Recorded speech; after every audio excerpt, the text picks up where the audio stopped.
Good morning and welcome to the Day 2 video wrap-up of the 2015 SMSF Association National Conference, brought to you again by Self-Managed Super and Domacom. I'm Darren Tyson-Chan, editor of Self-Managed Super, and the middle day of the conference saw a greater emphasis on the breakout sessions for delegates, featuring a special stream included by popular demand.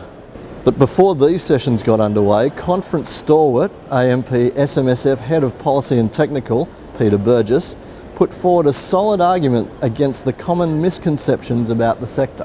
One myth he paid particular attention to dispelling was the belief SMSF portfolios lacked diversity.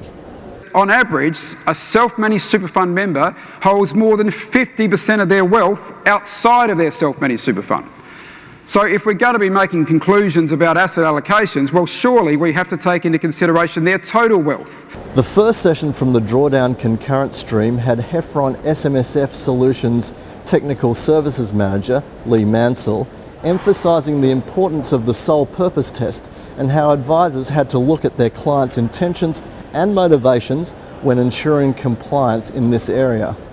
At the same time, Supercorp Policy Director Mark Elam examined the treatment of business assets when trustees were transitioning to retirement. Well, I think it's about looking at what the purpose of those business assets were and how that purpose can actually change. So obviously during business life, the purpose of the asset can be simply to house from where the business is conducted through to providing security for loans to fund working capital. But then as a small business owner transition towards retirement, then those assets could take on a different life, looking at transitioning them to a self-managed super fund where they become more of a passive asset, generating rental income to provide funding for pensions, and that money replacing the business wages or business income of that business owner.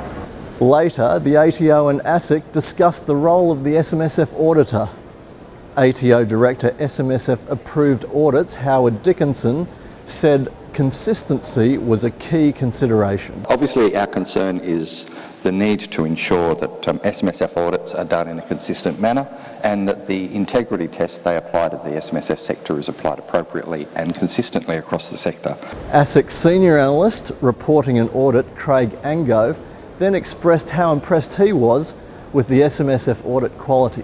I've seen some very good auditors, some very high quality auditors, high integrity, and that's not just ones that have been in the registered company auditor area as well. So very impressed actually, and impressed with the way the sector's going. So it's 2 days down and 1 to go, with day 3 featuring much anticipated presentations from Shadow Minister, Financial Services and Superannuation Bernie Ripoll and Assistant Treasurer Josh Frydenberg. I'm Darren Tyson-Chan.